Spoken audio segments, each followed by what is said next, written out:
رب اشرح لي صدري ويسر لي أمري واحلل عقدة من لساني يفقهوا قولي رب زدنی علما اللہم فقہنا فی الدین۔ آج ہم سورہ بقرہ کی آیت نمبر 207 اینڈ 208 پڑھیں گے انشاءاللہ۔ بسم اللہ الرحمن الرحیم۔ وَمِنَ النَّاسِ مَن يَشْرِي نَفْسَهُ ابْتِغَاءَ مَرْضَاتِ اللَّهِ وَاللَّهُ رَءُوفٌ بِالْعِبَادِ۔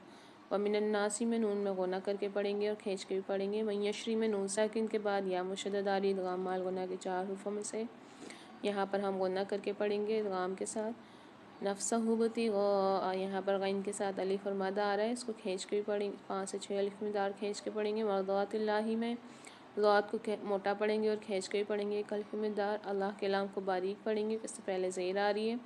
واللہ رؤوف یہاں پر فا کے اوپر جو 2 پیش آ رہے ہیں اس کے بعد قاعدہ ہو رہا ہے اقلاب والا، 2 پیش کو چھوٹی سی میم سے ملا کر غنہ کر کے پڑھیں گے۔ یہاں پر میرے ساتھ پڑھیے۔ وَمِنَ النَّاسِ مَن يَشْرِي نَفْسَهُ ابْتِغَاءَ مَرْضَاتِ اللَّهِ وَاللَّهُ رَءُوفٌ بِالْعِبَادِ۔ اب اس کا ترجمہ کریں گے۔ وَمِنَ النَّاسِ اور لوگوں میں سے کوئی ہے، من یشری جو بیچتا ہے، نفسہ اپنے نفس کو، ابتغاء چاہنے کے لیے، مرضات اللہ رضا اللہ کی، واللہ اور اللہ رؤوف بہت شفیق ہے، بالعباد اپنے بندوں پر۔ اب اس کی تفسیر کریں گے۔ پہلی آیت میں اس شخص کا بیان ہوا ہے جو طلب دنیا کی خاطر دین اور ایمان کو بیچ ڈالتا ہے۔ اب اس آیت میں اس شخص کا بیان ہے جو اللہ کی رضا کے حصول کے لیے مال ہی نہیں جان تک قربان کر دیتا ہے۔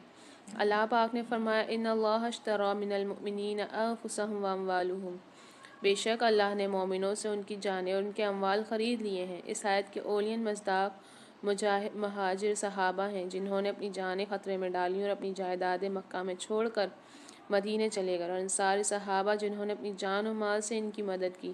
بالعباد میں الف لام عہد کا ہے، اس لیے ان بندوں ترجمہ کیا گیا ہے، یعنی روایات میں اس آیت کا سبب نزول صہیب رضی اللہ عنہ کو قرار دیا گیا ہے، جو قریش کو روکنے پر سارا مال ان کے حوالے کر کے ہجرت کر گئے، مگر حقیقت یہ ہے کہ سب صحابہ کا یہی حال تھا۔ وَمِنَ النَّاسِ یعنی سب ایک جیسے نہیں ہوتے، ہر دور میں اچھے اور برے دونوں کردار موجود رہتے ہیں، ایک ہی معاشرے میں خود غرض بھی ہوتے ہیں اور قربانی دینے والے بھی ہوتے ہیں۔ من یشری نفسہ جو اپنی جان بیچ دیتا ہے، یعنی اللہ کی راہ میں اپنی خواہشات، آرام اور حتیٰ کہ جان تک قربان کرنے کو تیار ہو جاتا ہے، سچ بولنے کی خاطر نقصان برداشت کرتا ہے مگر حق نہیں چھوڑتا۔ ابتغاء مرضات اللہ اللہ کی رضا کی تلاش میں، نہ دکھاوے کے لیے نہ شہرت کے لیے، صرف اللہ کو راضی کرنے کے لیے، خاموشی سے نیکی بغیر کسی تعریف کی خدمت کرتا ہے۔ یشری لفظ کی گہرائی، خود کو اللہ کے سپرد کرنا، یہ سودا ہے، دنیا کی تھوڑی سی تکلیف کے بعد آخرت کی کامیابی، حرام چھوڑ کر حلال پر صبر کرنا۔ واللہ رؤوف اللہ نہایت شفقت والا ہے، جو بندہ اللہ کے لیے قربانی دیتا ہے اللہ اسے ضائع نہیں کرتا، اللہ نیت دیکھتا ہے شور نہیں۔ بالعباد اپنے بندوں کے ساتھ، یہ مہربانی سب کے لیے، خاص طور پر ان کے لیے جو اخلاص سے قربانی دیتے ہیں۔ یہ آیت ہمیں پیغام دیتی ہے کہ ہر انسان خود غرض نہیں ہوتا، کچھ لوگ اللہ کے لیے جیتے اور مرتے ہیں، اخلاص سب سے بڑی دولت ہے، اللہ قربانی کو کئی گنا کر کے لٹا دیتا ہے، جیسے کہ آج کل کی زندگی میں ہو رہا ہے کہ حق بات کہہ کر نوکری خطرے میں ڈالنا، رشوت نہ لے کر نقصان برداشت کرنا، دین پر قائم رہنے کے لیے مذاق اور تنقید سہنا، یہ سب نفس بیچنے کی عملی صورتیں ہیں۔ اب سورہ بقرہ کی آیت نمبر 208 پڑھیں گے انشاءاللہ۔ بسم اللہ الرحمن الرحیم۔ یا ایہا الذین آمنوا ادخلوا فی السلم کافہ ولا تتبعوا خطوات الشیطان انہ لکم عدو مبین۔ اب اس کا ترجمہ کریں گے۔ یا ایہا الذین آمنوا اے لوگو جو ایمان لائے ہو، ادخلوا داخل ہو جاؤ، فی السلم اسلام میں، کافہ پورے کے پورے، ولا اور نہ، تتبعوا تم پیروی کرو، خطواتی قدموں کی، الشیطان شیطان کے، انہ بے شک وہ، لکم تمہارا، عدو دشمن ہے، مبین کھلم کھلا۔ اب اس کی تفسیر کریں گے۔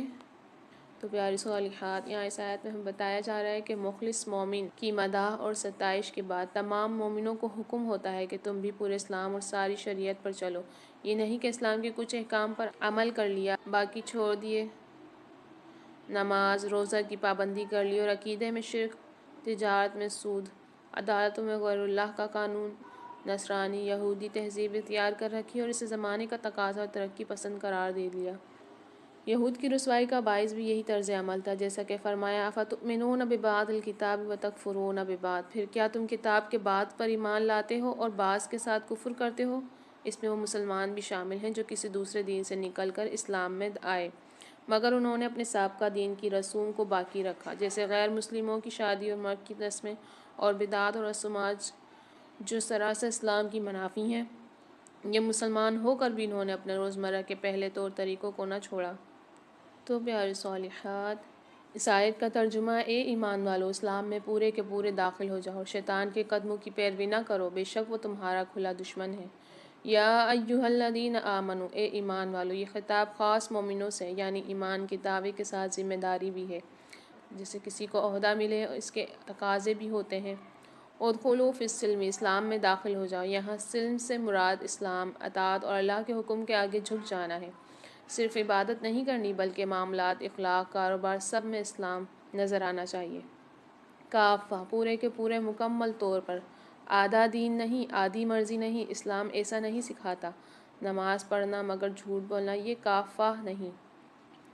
ولا تتبعوا، پیروی نہ کرو، انکار صاف اور واضح ہونا چاہیے، غلط راستے پر تھوڑا سا چلنا بھی خطرناک ہے۔ خطوات الشیطان، شیطان کے قدم، شیطان سیدھا گناہ پر نہیں لاتا، چھوٹے قدموں سے بہکاتا ہے۔ چھوٹا جھوٹ، عادت، بڑا فریب یہ پہلے کرواتا ہے۔ انہ لکم عدو مبین، وہ تمہارا کھلا دشمن ہے۔ شیطان کبھی خیر خواہ نہیں ہو سکتا، جو مسکرا کر نقصان کرے وہ اصل دشمن ہوتا ہے۔ اسلام مکمل نظام زندگی ہے جس میں اطاعت نقصان دہ ہے۔ شیطان کا راستہ آہستہ مگر خطرناک ہوتا ہے۔ مومن کو ہوشیار اور ثابت قدم رہنا ہے اور اللہ سے ثابت قدمی مانگنی ہے، جیسا آج کل ہمارے معاشرے میں ہو رہا ہے۔ عبادت میں سنجیدہ مگر معاملات میں بے پرواہ، دین میں آسانی مگر نفس کی پیروی، یہ سب شیطان کے قدم ہیں۔ ان آیات میں 3 کردار سامنے آتے ہیں: منافق، متکبر، مخلص مومن۔ اور آخر میں حکم، اب مکمل اسلام اختیار کرو۔ خود سے روز پوچھیں، میں اسلام کہاں مکمل مان رہی ہوں اور کہاں اپنی مرضی چلا رہی ہوں۔